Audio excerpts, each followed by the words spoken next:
Are you ready? Let's go. From AMI Central. Now circling in the neutral zone. Here's the pitch on the way. 36 yards for the win. This Here comes a big chance. The shot. is This the dagger. the Neutral Zone. This is as good as it gets. Now, here's your host, two-time Paralympian, Brock Richardson. Well, it feels a little bit more empty in our proverbial studio today, and that's because Claire Buchanan is working. I think it has something to do with wheelchair rugby, if I remember correctly. And one Cam Jenkins is on a beach somewhere, he drinking many cervezas, and that's totally okay. I believe he's in Dominican, is where he is. So this is why right now only is myself, Brock Richardson, host of the show. Welcome if you the first time you've ever tuned in. And secondly, Josh Watson, who is also joining me. Josh, how are you? I am doing well, Brock. It is another day of the Neutral Zone. It's been an interesting weekend in sports. And if you're up for it, I have a question for you and our intrepid viewers and listeners. Yes, please do. Hit me. All right. So you may notice that I am wearing a lovely forest green sweater with some pattern in it today. I decided to, try to follow my host's lead and dress up just a little bit. But there's a reason. My office is having an ugly Christmas sweater themed party in a couple of weeks.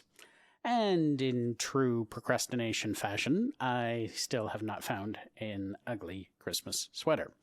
So, if you or anyone else you might know or who might be watching or listening knows where I might find such an item, you can certainly send me a tweet and let me know. Yes, I have bought a couple of ugly Christmas sweaters from the same location, but as we were talking about this before we went to the air, I can't remember for the life of me the name of the place that I got them. So that's no help. That's what I get for springing it on you. That's no help to you at all. But I will tell you that on our last episode before Christmas, which is somewhere around the 18th of December, 19th of December would be our last one before the Christmas break, I will don one of my ugly suit jackets. It's got candy canes and it looks like Don Cherry. And I had to do that for a family function as well. So if I can think of the name when you see this on the 19th, which might be too late for your party by this point, but it will, unfortunately. It's that's where I got it. But you and I have offline communication. So as soon as my wife tells me, oh yeah, it's here, then I'll send you a message and say, yeah, that's where it is, because I can't remember. Because if it's close to you, I will have to go for a drive. So no, it's one of those places that's like in every mall everywhere. It's not like it's not like it's a specialty thing. I can't remember for the life of me the name of the store, but it'll come to me in the next. I'm sure it will. Probably in the middle of the show. Hour or so. Maybe by the time producer Jeff Ryman joins us for the last third of the show, then it'll be blurted out in the middle of a chat about the World Cup, and he'll be wondering what the heck I was chatting about. But what I don't have to remember is that it's time to do our headlines. Neutral Zone headlines. We start this week's headlines on a bit of a somber note. Earlier this week, the hockey world lost a legend and Hall of Famer. Anders Borje Salming has lost his brief but courageous battle with ALS.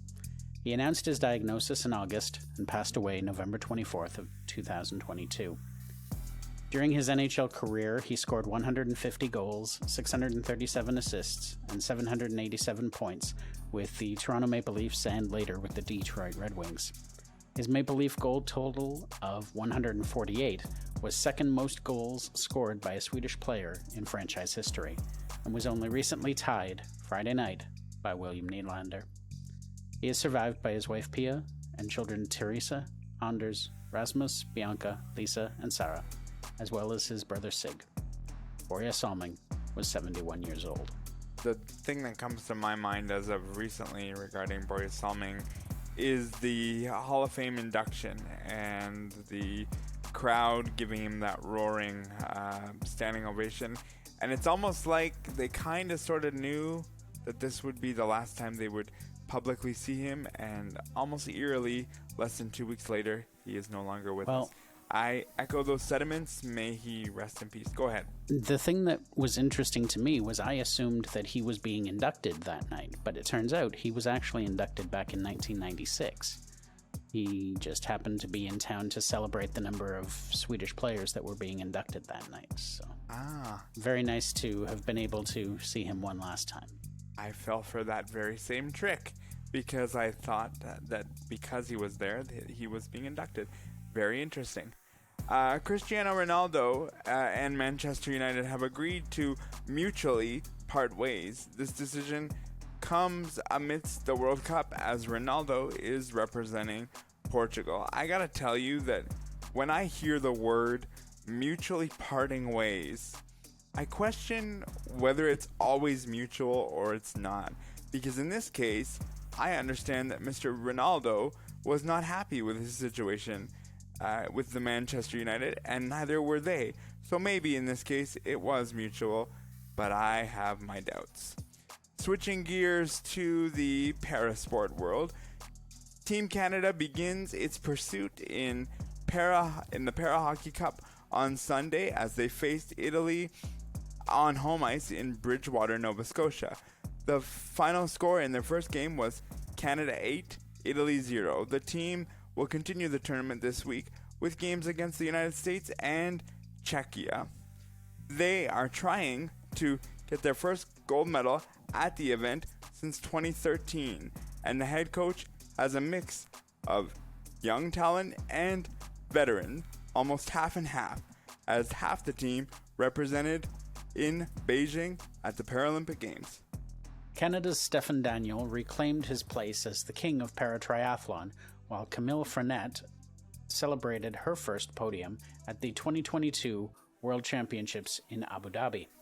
Calgary's Daniel won his 5th career World Championship title in the men's standing division, while Frenette climbed onto her first World Championship podium after taking the bronze in the women's standing classification. Triathlon's an event that you could not pay me enough to do, so I have the utmost respect for both Stefan and Camille. Congratulations to you both. Those are your headlines for this week. Let's check in on our Twitter poll questions. And let's go back to last week. How do you think Canada will do at the World Cup of Soccer? 56% of you said win at least one game. 28% of you said advance to the knockout stage. 10% of you, I think this 10% is a bit crazy, but they said win it all, and 6% said be winless. This week's question, still sticking to the World Cup, because I know it is a phenomenon that goes on every 4 years, and I'm curious, and we are curious to know, with the World Cup a little more than a week old, how much of it have you taken in? A lot, a little, only Canada's games. You can cast your votes at our Twitter handles coming at you right now. And welcome back to the Neutral Zone AMI broadcast booth. And we are set to get this ball game underway. The first pitch brought to you by Brock Richardson's Twitter account at NeutralZoneBR. First pitch, strike. And hey, gang, why not strike up a Twitter chat with Claire Buchanan for the Neutral Zone? Find her at NeutralZoneCB. And there's a swing and a chopper out to second base, right at Claire. She picks up the ball, throws it over to first base for a routine out. And fans, there is nothing routine about connecting with Cam and Josh from the Neutral Zone. At Neutral Zone Cam J and at J Watson 200. Now that's a winning combination. And this Oregon interlude is brought to you by AMI Audio on Twitter. Get in touch with the Neutral Zone. Type in at AMI Audio. Joining us today is Tony Walby, who is a 2-time Paralympic athlete in the sport of judo, and he is currently set to represent Canada at the ISBA Judo Pan American Championships being held December 11th, 2022 in Edmonton, Ontario, and he joins us from Ottawa, Ontario. Tony, welcome to the program. thanks so much for joining us. Thank you. My pleasure. And Tony, to start off, you had an opportunity to compete in able-bodied judo before your vision loss. I'm wondering if you can talk to us a little bit about what it was like competing first as an able-bodied athlete. I've grown up in judo, so I've spent the last 42 years in judo. So I've got to experience competing as a little kid all the way up until my late 20s. I spent a little over 18 years on the senior national judo team as an able-bodied athlete before I retired. And I retired due to losing my sight, and then transitioned, sort of got yanked back into competing at the para side of it. But competing able-bodied was fantastic. I was national champion. I was a member of our international team for many years. I was number 2 to the great Nicholas Gill for a number of those years. So it was one of the best times of my life was traveling and competing on the national team. One of the toughest things in life is transitioning from, one thing to another. I, for one, do not like change, and I don't adapt well to change. Can you chat to us a little bit about what the transition was like between able-bodied judo and para judo? So it's not that different, other than in able-bodied judo you start apart from each other, and in para judo you start connected to each other with a grip, and you must always one of the parties must always at least have one grip, one connection to their opponent. Otherwise, if there's zero connection, the referee will stop the match and bring you back together. So a big part of able-bodied judo is fighting for that initial grip, that initial control. Or in para judo, you start with a neutral grip. You each have the exact same grip. If it's right, you're each gripping right lapel, left sleeve. If it's left, you're each gripping left lapel, right sleeve, etc. And you're connected there. And then the referee will ensure that everybody is relaxed, and then they'll start the match. And then you can tense up and start fighting for more control. So that's actually the biggest difference between able-bodied judo and para judo, is that with para judo you start with a grip. Being someone that doesn't have a lot of experience with judo, and you have mentioned that as being a major difference, are there any other maybe more subtle differences between the two? Yeah, there's some more subtle differences. So in able-bodied judo, some of the tactics is to try to get your opponent to step out of bounds. In para judo, it's similar to that, but the referee is telling you when you're getting close to the edge, because, well, you obviously can't see it. So he's using words to tell you you're close. There's a word called jogai. He's yelling it out as you get close to that line to let you know that you're getting close to it, to circle back towards the center or work your opponent back towards the center. And your opponent obviously knows that, oh, I have him near the edge, I can make him step out. So you can still be penalized for stepping out, but it's less of a sneak tactic and more of a, oh, I know where I am because the referee's telling me tactic. Other than that, it's the judo is pretty much the same. The rules are the same. The scoring is the same.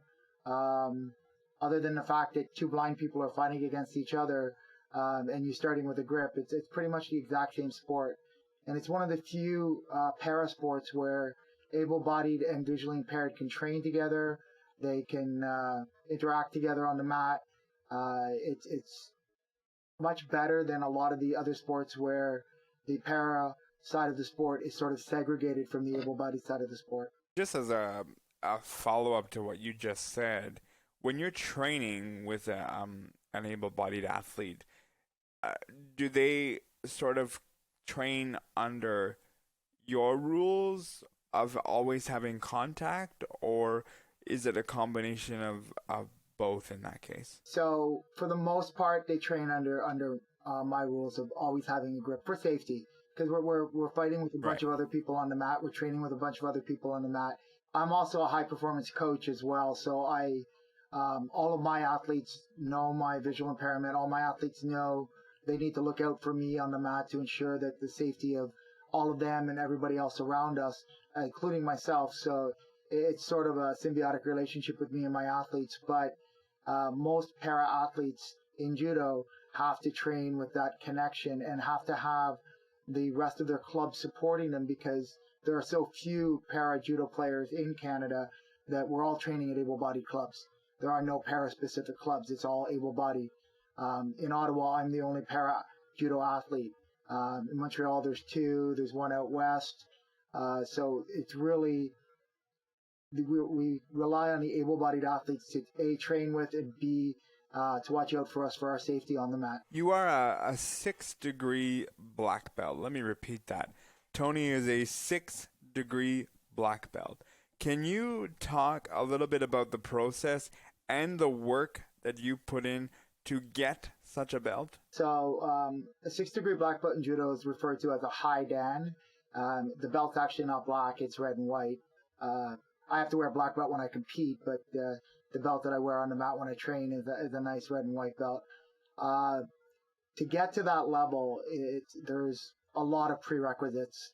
There's a national grading syllabus that lays out the prerequisites from Showdown, which is your 1st-degree black belt, all the way up to, in Canada, the highest belt we have is a 9th degree, and we have a couple of those in Canada. And it lays out the requirements necessary to get there. And there's a lot of prerequisites. Some of it is time. Some of it is level of competition, whether you've competed at the Olympic or Paralympic level. Some of it is your coaching status, what level of national coaching certification you have and how long you've had that, what you've given back to the sport, how many athletes you've trained. So there's so many prerequisites to get you to the point where you're allowed to go for your grading. And then the grading is another step. You have to go in front of the National Grading Committee and perform. So for my 6th degree, I had to perform 3 different katas, 2 of them as the attacker and 1 of them as the defender. And with a partner, the 2 katas that I did are weapons-based katas. The 2 that I did as the attacker, the one I did as a defender, again, was a weapons-based kata. And then I had to do a 15-minute presentation on my style of techniques and how I teach and explain the different levels of techniques. So the hardest part for me, obviously, was the katas because it's partner work. I don't see my partner, and we are separated, and I'm either attacking him with a weapon or he's attacking me with a weapon, and you have to avoid it and at the same time do the technique necessary after that. So a lot of timing and counting steps and positioning, countless hours went into that. And actually from that grading, I've decided to compete internationally in a weapons-based kata. So my partner and I, 2 years ago, became the first blind judo player to ever compete at the World Kata Championships. My partner is sighted. And so much work went into that 6th degree black belt. It was countless hours, but it also was 42 years in the making too. I've been 42 years in judo, and I got my Showdown, my 1st degree black belt when I was 15. So it's been a long time coming to move up those ranks. That is very impressive. As we previewed off the top of the show, you're getting ready to compete in the IBSA Judo Para Pan American Championships. Can you tell us a little bit about that event and what you can expect? So Canada's hosting it. As you said, it's in Edmonton. It is one of the qualification tournaments for the Paris 2024 Paralympic Games. There are a number of different qualification tournaments. The top 8 ranked in the world at the end of all the qualification tournaments will qualify for Paris. At this event, I can expect to go up against the 2 Brazilians that just as recently as 2 weeks ago placed bronze at the World Championships. So they're the top 2 ranked in the Americas, and they're the 3rd ranked in the world right now. So I can expect to have both of them in my division, as well as a pretty tough American and possibly a Venezuelan or a Mexican that have competed in the past. So it'll be a tough competition. It'll be a fun competition. I haven't competed in what we call Shiai fighting since the 2016 games in Rio. So it's been 6 years since I've actually fought a match. So it's going to be fun. And so looking at the event in Canada, in Edmonton, what are you most looking forward to about competing on home soil? I love to compete in Canada because, especially in an event like this where I believe it's being held at the West Edmonton Mall. So I believe it's being held at the arena at the West Edmonton Mall. So I've been to a few tournaments that have been held at this mall. So people walking by see this event and they see the action going on, and they stop and they watch, and they get sort of an awareness of judo, and they'll get awareness of the para judo at the same time. So it's great to compete where you'll have an audience, and a new audience of people who haven't seen the sport before. But for me as well, I mean, the reason it's in Canada is the reason why I'm competing again. Judo Canada asked me if I would compete just so that we could put on the strongest team possible. I hadn't competed in 6 years, and they knew that, so it was more of they want to put as many judo players that fit the qualifications into the tournament as they could to show a force of strength.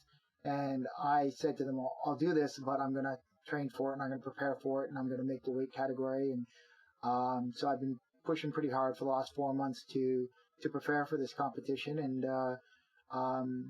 for me, it's a chance to compete against classification that I didn't get a chance to do back in Rio and in London, because previously judo in para judo, all the 3 different visual classifications competed against each other. They were called B1, B2, and B3, and they just competed against each other. Now that's been separated out into 2 classifications, J1 and J2. I will be classified as the J1 completely blind, and I'll only fight against other J1s, where in the past I had to fight against people with a lot more sight than I have. So I'm looking forward to being able to compete against somebody with the same limitations I have, and just to see how I can do, even though I'm quite a few years older than the last time I did this. But I'm very excited for it. Now, this question is probably going to be the easiest one of the day.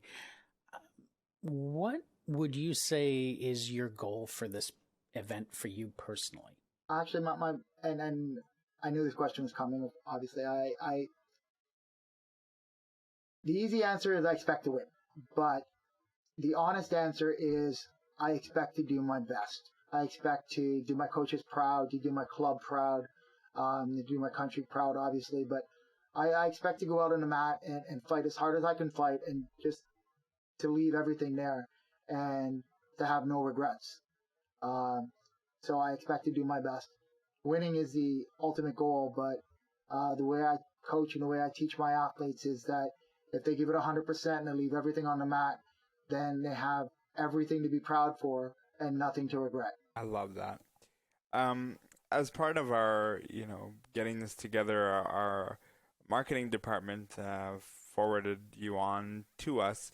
And one of the things that was noted in the initial email, which I thought was kind of cool, is that you are the chair of the Canadian Paralympic Committee Athletes Council. Could you talk a little bit about that role? So that's actually one of my proudest jobs that I do these days. I sit on a number of different boards, and I work for the federal government as an accessibility expert. But as chair of the Canadian Paralympic Committee's Athlete Council, I was elected by our Paralympians through all the different sports that compete at the Paralympics. All our Canadian Paralympians voted for 7 representatives on the council that I lead, and then that 7 representative council voted me to be their chair.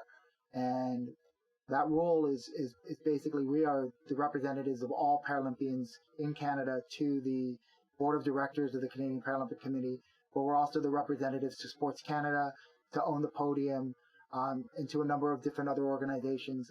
Our main role is to advocate on behalf of these athletes to protect their rights as athletes, and to bring forward any issues that they may have leading up to games, at games, or even within their own national sporting organizations. But we also are there to advocate on behalf of all people with disability. The Canadian Paralympic Committee was one of the working groups that was part of the ACA, the Accessibility Canada Act, back in 2019, and the athletes were able to put some of their own comments in towards that as the minister was putting the bill together. So we get to advocate on behalf of athletes with disabilities, and it's one of the greatest roles I have, and I'm very thankful that the athletes voted me into that role, but I'm proud to do it. Well, honestly, Tony, we could spend another hour discussing your role on the council, and I'm hereby saying this now on the air that we'd love to have you back, first of all, to find out how your event went, but secondly, to talk more about the role and kind of where you see things at the time for Parasports and where we're pushing forward. And I'll reconnect with you, of course, and we're going to redo this hopefully in the new year, because I think that's another fascinating conversation we could have with you down the road. Absolutely. I look forward to that. That was Tony Walby, who was joining us today to talk about his event coming up on December the 11th, where he will be competing against the Pan American athletes in judo. And he comes to us from Ottawa, Ontario. If you like this interview or anything else we do on the program, here's how you can connect right now. If you want to leave a message for the Neutral Zone, call now. 1-866-509-4545. And don't forget to give us permission to use your message on the air. Let's get ready to leave a voicemail. As we embark on the last little bit of the program, we're added in some reinforcements because some of our reinforcements left us for various reasons this week. So we called upon Jeff Ryman, who is involved in Kelly and Company as a producer today, but they are going to be switching to Kelly and Ramya very soon. Jeff, your role is some kind of technical something over on Kelly and Ramya. Can you tell us a little bit more about what your role is over there? Yes, absolutely. So I am the new visual producer for Kelly and Ramya once we head to TV in January. So basically what that entails is anything that you see come across your TV screen in terms of graphics basically would have to come through me. So yes, very much on the technical side there, Brock. Yes. I couldn't remember what it was, so that's why you're here and you could tell us what it was. In other news, for one, Jeff Ryman, is he was recently married, and we did congratulate you on our first podcast after the wedding, but I'm going to congratulate you here since you're sitting here with us. Congratulations on the wedding. It was a wonderful day, and I hope all is well with you and Aaron. Yes, absolutely. Appreciate the love. I saw the shout out a couple of weeks back, so I appreciate that. The wedding was perfect. Can't complain. Glad you guys could join me, Brock. And you didn't married life do is what I did and pull awesome. down my entire cupcakes lot. Although there was times that when I went into the reception, my wife was very concerned about that lovely table that you guys had laid out, and I almost got my wheel caught. So it was like, this is not good. I need to stay away from tables. Luckily, your table stayed up and all was well. But congratulations, and I hope, as I said, things are going well.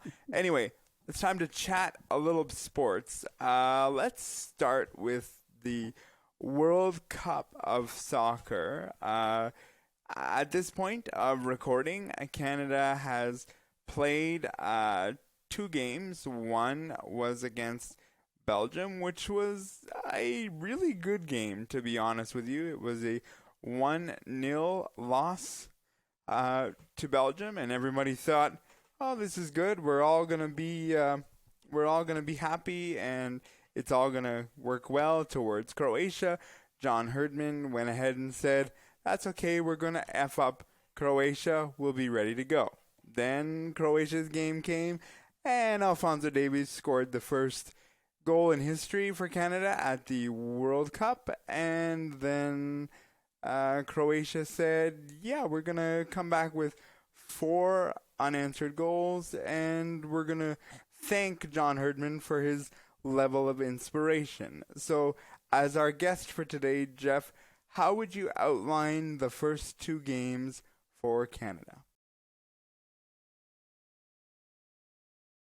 Yeah, the first 2 games have been exciting, to say the least. Of course, Canada playing for the first time since 1986. We've all heard that headline probably a ton in the last week or two.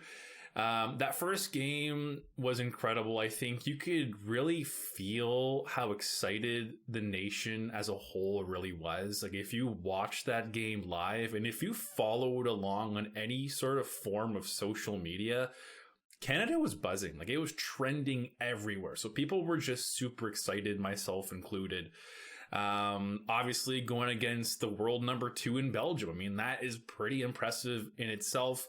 They didn't score, but I think what a lot of people really liked was the effort, and they only lost 1-0. Like, it wasn't a blowout, which some people may have thought coming into that game against the world number 2. So Canada very much held their own. I think the chatter after that game was about how Canada is really starting to solidify themselves as a household name in FIFA, not only on the women's side, who have done very well over the last decade or so, winning a gold medal at the last Olympics, but now with the men's team showcasing their skills at the FIFA, at the World Cup, in holding Belgium to that 1-0 loss. Pretty impressive. So I think people were really excited about that. Heading into game number 2, of course, Davies scored the first ever men's national World Cup goal. Really special moment. I mean, that is one of the moments of the year for me personally as a sports fan. Really impressive stuff. And then after that, it was a little bit downhill. Of course, you mentioned the 4-1 loss. They really started to unravel towards the second half of the first half, if you can follow along with that. And then in the second half, it was even worse. But nonetheless, still exciting to watch. Really proud of what this team's been able to accomplish. And for me personally, somebody who was born in the 90s, this is my first taste of watching the men's team on the international level, such as the World Cup. So pretty impressed so far by these guys, and hopefully they can pull out a win come Thursday. Yes, I would agree. And Josh, what would you say for your thoughts on what you've seen thus far? Well, so far, I give them a lot of credit for what they were able to produce against Belgium.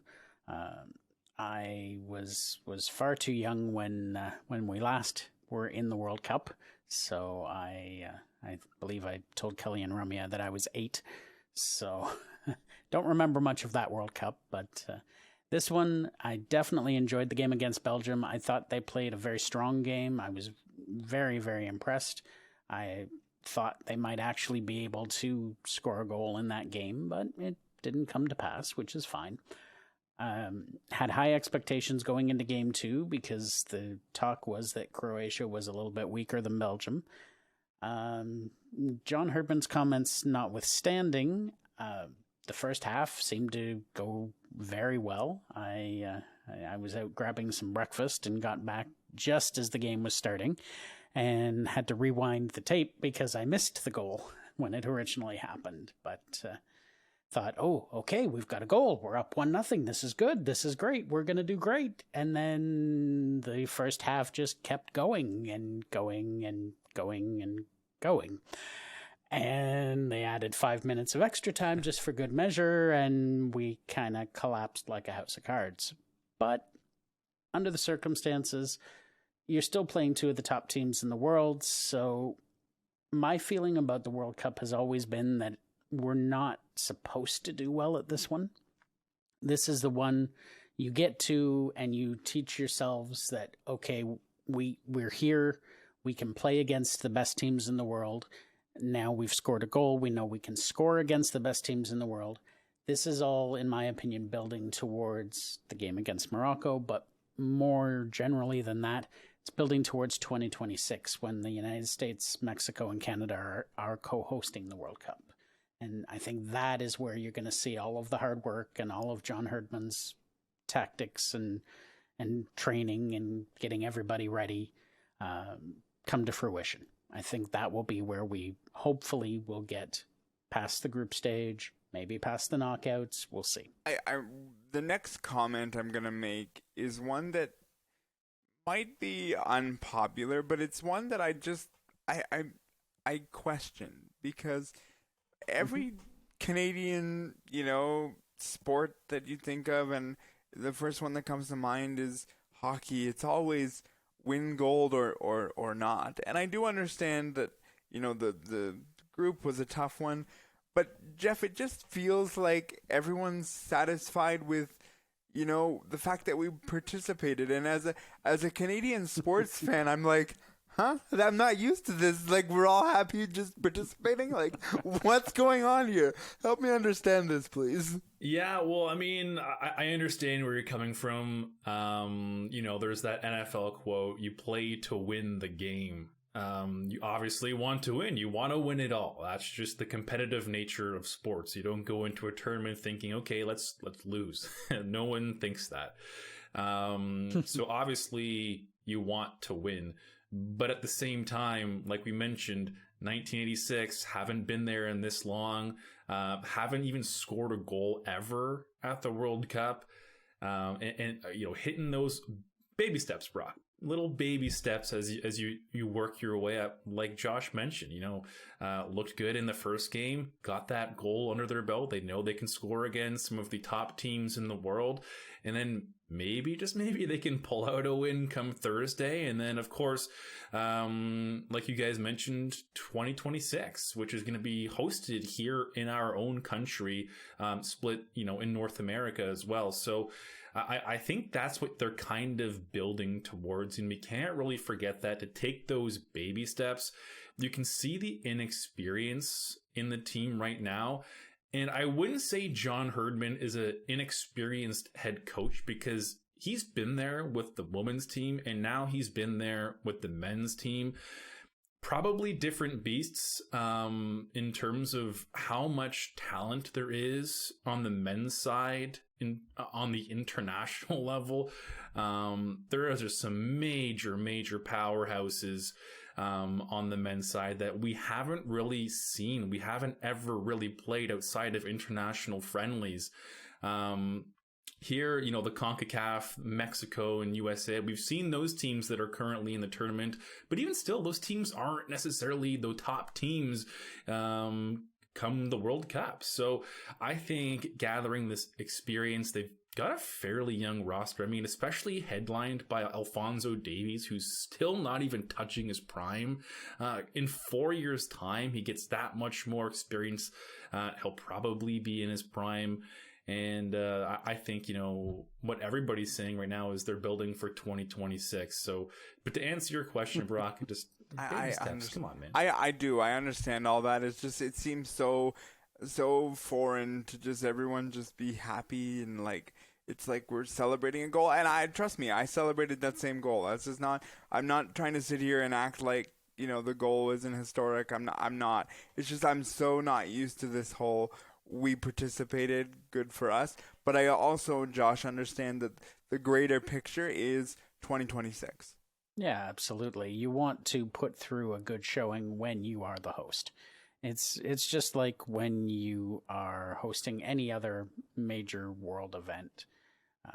You like when we hosted the Olympics, those different years, 1988 and in Vancouver in 2010. That's when you see the money coming in, and that's when you see the team trying to put itself out there at its best, because it's your stage. You want to look good on your own stage. But I think if we can get a little maturity, get a little more teamwork, because it looked like the teamwork maybe broke down a little bit in that game against Croatia, and who knows where this team can go. I mean, we've seen a number of upsets in the group stage already in this tournament, so you never know what could happen. You get a couple of bounces, you get a header here and a ball off of a foot there or whatever. You could very easily win a game. So that's, I think, the next step is, let's face Morocco, let's win that game so that we can show ourselves that we can win a game at the World Cup, and then the sky's the limit. Because this team, as Jeff said, is still quite young, and there is still room to grow. Before we leave off the Canadian World Cup conversation, I've got to ask both of you your thoughts on John Herdman's comments. And for those that don't know, John Herdman came off of the game against Belgium feeling pretty good. No one expected a 1-0 1-0 game, and he told his players, okay, it's time to go, quote, F up Croatia. And then he got seen that Croatia, in fact, effed up Canada. And then he went to the podium and did this whole song and dance about, oh, yes, well, it was major respect for both countries, and I probably should have walked a different line. And then some of their players were coming out saying, appreciate the motivation, John. I'm happy about it. And then John said, yeah, I probably should have done this a bit differently, could have done it a bit differently.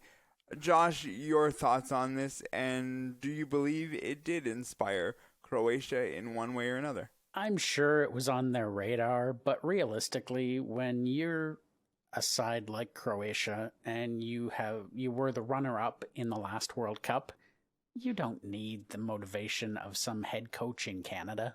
It's more of a fun talking point than anything else. I know what John was trying to do. He was trying to amp up his team. He's like trying to convince them that, yeah, we can do this. We're on a roll. And it backfired. Coaches say things all the time that backfire. Jeff? Yeah, no, I agree to a certain extent. I think it was more so an emotional response from John Herdman. I mean, this guy, the interview was right after that game against Belgium where they looked good and they're probably riding a high, even though they lost. Again, this country was absolutely buzzing. And I'm sure that Herdman felt a sense of pride holding Belgium, again, the number 2 ranked team in the entire world, to a 1-0 win. So I think it was more so an emotional response. And further to that, I think it was more so to try to get his team riled up and to sort of send a message to Canada saying, you know what, we are here to play. I don't think it was meant any disrespect to Croatia. I think he also mentioned that when he was talking about that after the fact. As for Croatia using that as motivation, I think it is. Whenever you hear the opposing coach sort of talk down to you, it may give you a little bit more oomph, but again, sort of what Josh said, they don't really need any oomph. They made the finals the last time round. They're already a good enough team. They just want to win. They want to beat Canada. Although I know they are having a little bit of fun with it now after the fact, Croatia is. There are a couple of quotes that come out from some of the players, and I know the tabloids over in Croatia are having a heyday with, the newspapers and whatnot, but it's all fun. I mean, that's what sports are. It really is fun, and I'm glad that there's a little bit of personality in it, and John Herdman definitely injects a good amount of personality into the game of soccer, and definitely for Soccer Canada. So, you know what? I like it. I outlined this in one of my hits in the early part of the week, and I said that and Jeff, you touched on it, the Croatia media is having a heyday on this, like an absolute heyday. And one of the newspapers that I saw was John Herdman with, virtually no clothes on, covering up the parts that needed to be covered up with Canadian flags on them. And I mean, when I saw it, I laughed. And Josh, you said when you heard the comments to me on Twitter from the players, you said, well, I think we saw this coming.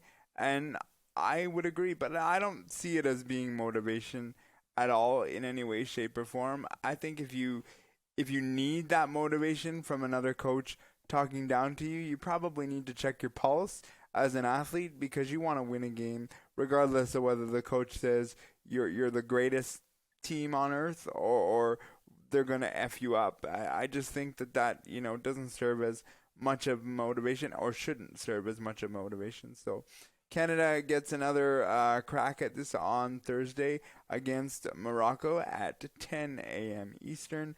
I'm really hoping we see a win on this, because the whole nation would just be thrilled with that. I just think it's good. Before we move on to the Toronto Raptors, are there any other games that you're interested in from other nations? Josh, start with you. Well, given my own personal heritage, and if you climb my family tree high enough, we've got English, Welsh, and Irish, and Scottish in the family bloodline, so I always pay attention to England. And they appear to be doing well this time around, and there's talk about them bringing the World Cup home for the first time in I don't know how long, so I'll probably follow them a little bit. I'll be interested to see what happens with Germany, because they have not performed the way they were expected.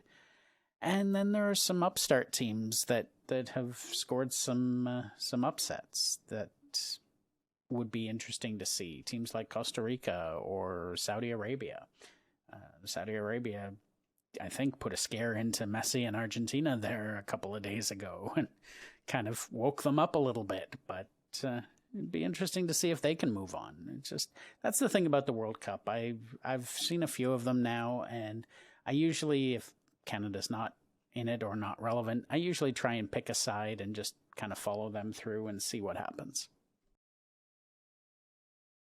Yeah, I'm the same way as Josh. Always following your bloodlines. And for me, it's German and English. So I've always kept pretty close tabs on England and of course Germany, and both those teams typically powerhouses, more Germany than England. So that's who I'm sort of focusing on now that Canada has been not officially eliminated, but eliminated.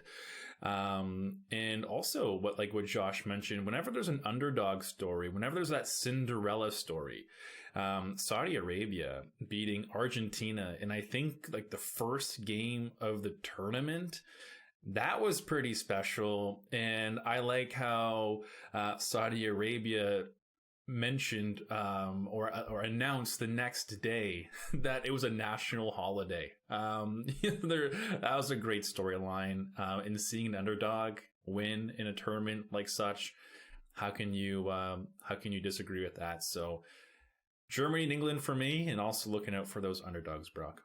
Yeah, for me it's England heritage. It's been that way. I've always rooted for England. I think they're always a good team. But I like both of you, look at Saudi Arabia and want to see them do well, especially when you look at the national holiday. I mean, there were videos of guys ripping doors off of their houses because they were that excited. I mean, it was just insane what was going on in Saudi Arabia. I love it. Exactly. Who thinks of doing that? We won, let's rip my door off. Yeah, but it's circulated all over social media. So, yeah, there'll be lots of good storylines. I think the winning streak for Argentina being over was one of the biggest early storylines, and there'll be more as we delve into the final 3 weeks of this tournament. And don't worry, even though Canada's been eliminated, we will discuss as we get into the knockout stages what's going on. We will not leave the World Cup alone, even though our country and native land has been eliminated after Thursday. Let's chat just briefly. We've got about 5 minutes left. Let's chat briefly about the Toronto Raptors. They are currently 8th in the East with a record of 10-9 as we record. Josh, is this what you expected from the Toronto Raptors? Admittedly, no. Once a team wins a world championship, I kind of expect them to remain relevant. But you have to look at the number of injuries that they've had so far this season. I mean, they had a game not too long ago where Achua and Siakam and Van Vliet and Porter Jr. and Trent Jr. and every junior I can think of were on the injured list. So considering that they're one game above 500 with all those injuries, I think they're doing all right, and it's a long season.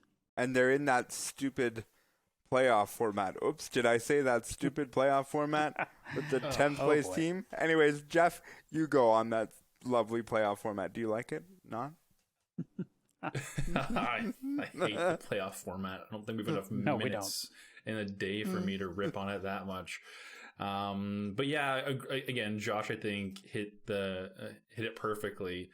The injuries have really caused the Raptors to be, I guess, fairly average. I mean, that's basically what their record is at the time of this recording, pretty much around 500. They're in that stupid play-in tournament, but that's, honestly, I kind of expected them to be somewhere in between that 6 and 10 range. I think last year, number 5, that was pretty pretty darn impressive. I don't think anybody expected that, especially when they got great play from Scotty Barnes as a rookie. I mean, that was pretty darn impressive.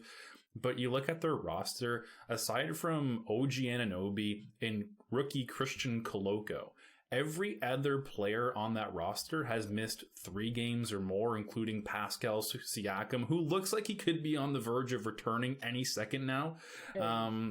Which is really going to be fun to watch, because he was playing like a top 5 player in the league before he went down with his injury. I mean, you look at every statistical category that there is, and he was basically putting up career numbers. He was facilitating the ball really, really well, playing great defense, shooting the ball lights out. Basically what the Raptors kind of wanted and expected when they gave him that max contract a couple of years back. So hopefully when the team is back and healthy, they can improve their numbers a little bit. But at the same time, the East, they have some really, really good teams, and some teams that are also underperforming. I mean, I'm looking at Brooklyn. You're just waiting for them to turn it around with the likes of Kevin Durant, Kyrie Irving, and Ben Simmons. I think a lot of people expected them to do a little bit better than where they are currently. And a team like Boston, I mean, they're just an incredible team to watch, and they're number 1 for a reason.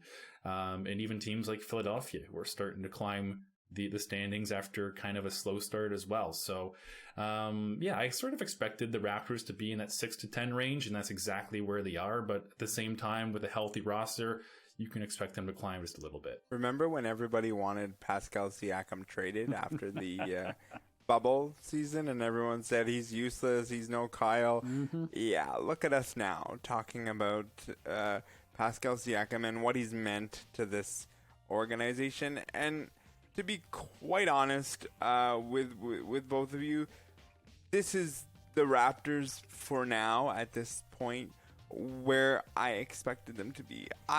I need them just for my own sanity to be above that wonderful, silly playoff. I need them to be 6th or better. They are good enough to be in the play-in. I don't understand the play-in enough to want to sit down and go, okay, who are we playing and why are we playing them? Like, it doesn't make sense to me. I think we've made it very clear that nobody on this panel likes the playoff format. For another day. Yeah, we could literally be here all day. But Mark's giving me the 1 minute mark. So I'll just tell you that enjoy watching the Toronto Raptors for what they are. They've been through a lot of injury, and, we'll see where they end up. But they are fun to watch for sure. That is the end of our show for this week. I would like to thank Josh Watson and Jeff Ryman. I'd also like to thank our technical producer, Mark Affollo. And our manager of AMI Audio is Andy Frank. Tune in next week, because you just never know what happens when you enter the neutral zone. Have a great week. Be safe. Be well.